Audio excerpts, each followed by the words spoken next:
It's a brand new day, guys, and we back. Welcome back to another episode of the Simply Ball Dropping Podcast. I'm your host and the man behind the mic, K Sap. Well, today, man, CBS, Emory Hunt came out swinging, telling folks that y'all's evaluation of Shedeur Sanders has been disingenuous. And man, he shoots shots at the likes of Jason Lloyd, Anthony Lima, Tony Grossi, just to name a few. And he was spot on. But we're going to talk about it right after. Let me put you on game. These other podcasts out here talking that shit, but ain't repping the same. It's my bro K-Sap, chopping up topics for your optics. From politics to your top hits. Tune in, you gotta watch this. Exclusive material for your radio, stereo, pumping high definition. Stop what you doing and listen. We smashing all competition. You better jump on this wave. Somebody pass me a mic, man. I got something to say. Well, guys, man, I do got something to say, man. Wow. Emory Hunt of CBS headquarters. Man, he's been standing 10 toes down about Shedeur Sanders and all the narratives that we hear about Shedeur Sanders. Just in one soliloquy, Emory Hunt today, he was a guest on 92.3 The Fan. He called in on the show. And in his whole soliloquy, he just killed everybody's narrative about Shedeur Sanders that was talking bad about Shedeur Sanders and the evaluation.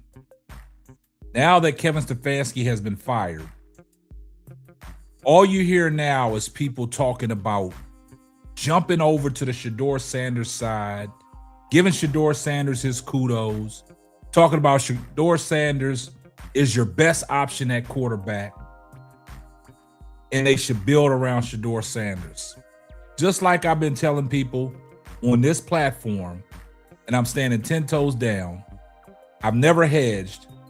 You have to build around Shedeur Sanders. Shedeur Sanders is your franchise quarterback.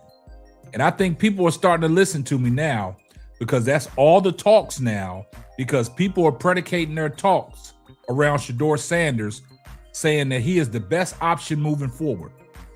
I was listening to UCSS today with G. Bush and the crew, and y'all's boy Jason Lloyd was on there, and they was talking about the quarterback draft room, and they was talking about the quarterbacks potentially that Cleveland should have and the quarterbacks that they should keep. And Tyvis, he went on to say, Shedeur Sanders is your number one option. Then you got Deshaun Watson. Then they went as far as saying you either can cut Dylan Gabriel or trade him for a 7th round pick. So now Dylan Gabriel is an afterthought. And this comes to my point. When people created all their narratives about Shedeur Sanders and how he was behind the 8 ball, how he was behind the curve, and Dylan Gabriel was their guy, all that stuff has proved to be wrong now. Now that Kevin Stefanski is going, it seems like everybody wants to pop off and get on the Shedeur train. Where was that same energy when Kevin Stefanski was in the building? Because it seems like everybody wanted to protect Kevin Stefanski on his coaching mantra because of the way he handled the quarterback situation. And a lot of people went to bat for Kevin Stefanski, Anthony Lima, Tony Grossi, Mary Kay Cabot, Jason Lloyd, Ross Tucker, certain people. We saw people in mainstream media going to bat for Kevin Stefanski when we came out and said that Shedeur Sanders is being sabotaged. A lot of people went as far as saying that, nah, he's not sabotaging him. Shedeur's not ready. Jason Lloyd has been standing 10 toes down saying that Shedeur Sanders is not ready. He should be removed from the team. He should be cut or waived. So today when they was talking about the quarterback room on UCSS, he said anybody but Shedeur. Now Emory Hunt came out swinging because if you really listen to what Emory Hunt got to say, he's taking a direct shot at Jason Lloyd. I don't care how you slice and dice it, but sometimes you got to read the lines and not in between the lines. And I know that people like Emory Hunt has been listening to clowns like Jason Lloyd talk. And this is why he went on his soliloquy and said what he had to say. So let's take a listen to what Emory Hunt had to say when he was on 92.3 The Fan. Take a listen. Some of these undrafted rookies that stepped up and shined, Aiden Huntington being one of them. You also look at what they had in Rocket Sanders, what a spine he was, Larverdane and Bond, so the fact that they nailed the draft pick on top of getting some undrafted free agents, and you look at, a quarterback in Shedeur Sanders, that's the big elephant in the room. I think that's why people are being disingenuous about the Browns, because they're being disingenuous about their evaluation of Shedeur Sanders. You include him in that draft class, this guy got 7 weeks of first-team reps, and in those 7 weeks, with a worse-off roster than the guys that started the season with, it went 3-4. So imagine if he had gotten the entire offseason and started from week 1, maybe the Browns already would be a 9-win team, and we're talking about 2026, the potential opportunity for them to go really far to fail. So I look at it from a glass half full perspective. I'm not just disingenuous about Shedeur Sanders, nor this draft class, nor the talent on this roster.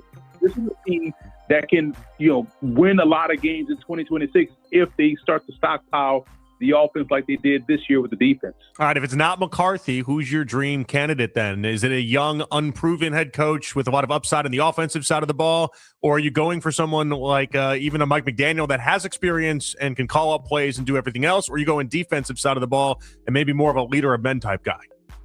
I'm glad you asked that question, because I just had that debate on Twitter yesterday. I'm all for the leader of men being the head coach.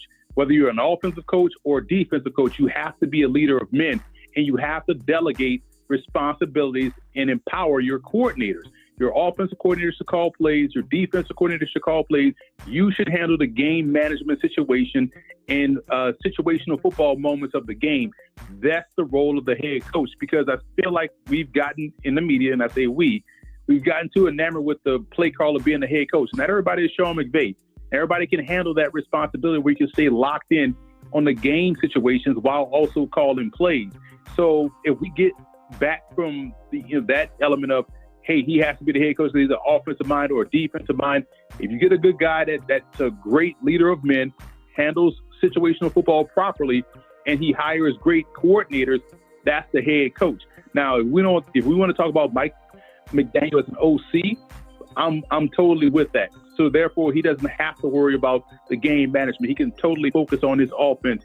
He doesn't have to be the leader in front of the whole team. He's just to be the leader in front of the offense. So that's where I feel like his skill set is best suited. That's why I went with McCarthy. I feel like he's more able to delegate those responsibilities as opposed to someone that's this new hotshot hit play caller that can also call the offense. We got to get away from that.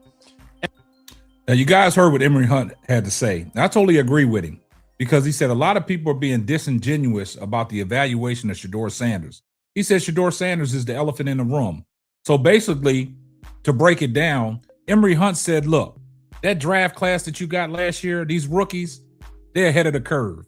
Now you go out, build around Shedeur Sanders, and you stockpile. You get draft picks where your offense can catch up with the defense. And basically he's saying is, get yourself a big play wide receiver, get yourself an offensive line, because you heard him state that if Shedeur Sanders was the starter from day one, maybe they would have been a 9-win team. Maybe they could have made some noise and caused some problems and been a threat to get in the playoffs. But he started the last 7 games, went 3-4. And you tell me a person without no reps doing stuff like that, and y'all are being disingenuous about Shedeur Sanders. So that's why I'm saying Emory Hunt, he hears the rumblings out there. He hears the likes of Jason Lloyd and people that spin these narratives about Shedeur Sanders. But if you're asking me, just listen to him. Shots are being fired, man. Build around Shedeur Sanders, man.